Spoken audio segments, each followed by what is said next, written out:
Salve, salam damai sejahtera untuk kita semua. Kembali lagi dengan saya, Rafaela Benedikta Naben dengan NIM 23101181 dari kelas PKK 4 semester 4, Program Studi Pendidikan Keagamaan Katolik, Sekolah Tinggi Agama Katolik Negeri Pontianak.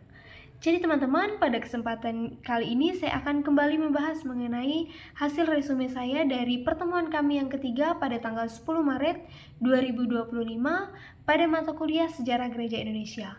Nah teman-teman, penasaran gak sih apa yang kami bahas pada pertemuan ketiga kemarin? Jadi teman-teman, jangan berlama-lama, simak video berikut ini. Jadi teman-teman, pada pertemuan kami yang ketiga kemarin kami membahas mengenai pengaruh kolonialisme Portugis dan Spanyol dalam misi Katolik. Kolonialisme Portugis dan Spanyol ini memainkan peran besar dalam penyebaran agama Katolik di berbagai wilayah dunia, termasuk di wilayah Nusantara. Nah, di sini ada pengaruh Portugis dalam misi Katolik dan pengaruh Spanyol dalam misi Katolik. Yang pertama itu ada pengaruh Portugis dalam misi Katolik. Nah, apa saja sih pengaruh Portugis dalam misi Katolik? Yang pertama, peran Portugis dalam penyebaran Katolik. Pada abad ke-15, Portugis mulai menjelajah dunia dengan tujuan untuk perekonomian dan penyebaran agama. Kemudian pada tahun 1511, Portugis menaklukkan Malaka dan memperkenalkan agama Katolik di Nusantara. Nah, terdapat beberapa ordo yang juga menyertai para penjelajah mengajarkan agama kepada para penduduk lokal. Kemudian yang kedua, ada wilayah-wilayah yang dipengaruhi oleh Portugis. Portugis ini mendirikan pos-pos perdagangan di Ternate dan di Ambon, di mana banyak penduduk lokal yang dibaptis untuk menjadi Katolik. Katolik kemudian berkembang pesat di wilayah Timor dan Flores karena upaya misionaris dari Yesuit dan Dominikan. Portugis juga mendirikan benteng dan gereja di Pulau Solor sebagai pusat penyebaran Katolik di Nusa Tenggara. Kemudian yang ketiga ada seorang tokoh misionaris Portugis yang berpengaruh, yaitu adalah Santo Franciscus Xaverius dari Ordo Yesuit. Ia adalah seorang misionaris paling terkenal yang datang ke Maluku pada tahun 1546 sampai 1547. Ia banyak membaptis para penduduk dan memperkuat komunitas Katolik terutama di wilayah Ambon, Ternate, dan sekitarnya. Yang keempat, ada dampak kolonialisme Portugis terhadap Katolik di Nusantara.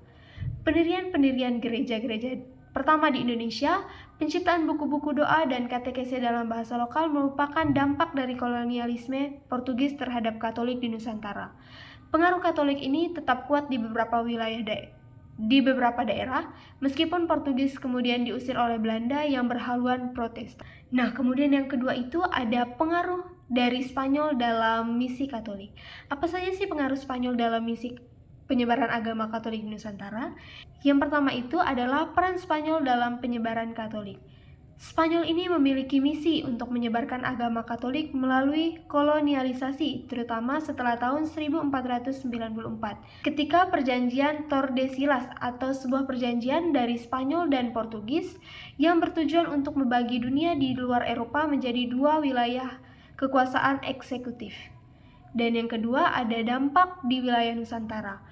Pada abad ke-16, Spanyol sempat hadir di Maluku Utara, terutama di Tidore, tetapi tidak terlalu berpengaruh besar karena bersaing dengan Portugis dan Belanda.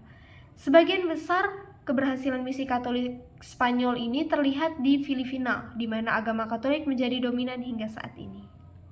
Jadi teman-teman, kesimpulan yang dapat saya ambil dari hasil resume ini adalah di mana Portugis ini lebih berperan dalam penyebaran agama Katolik di Nusantara dibandingkan dengan Spanyol. Kehadiran Portugis ini membawa para misionaris Katolik ke Maluku, ke Timur, dan Flores yang hingga saat ini menjadi pusat dari komunitas Katolik di Indonesia. Sekian teman-teman, hasil resume singkat dari saya. Semoga ini dapat bermanfaat bagi teman-teman di luar sana. Tuhan Yesus memberkati. Bye-bye.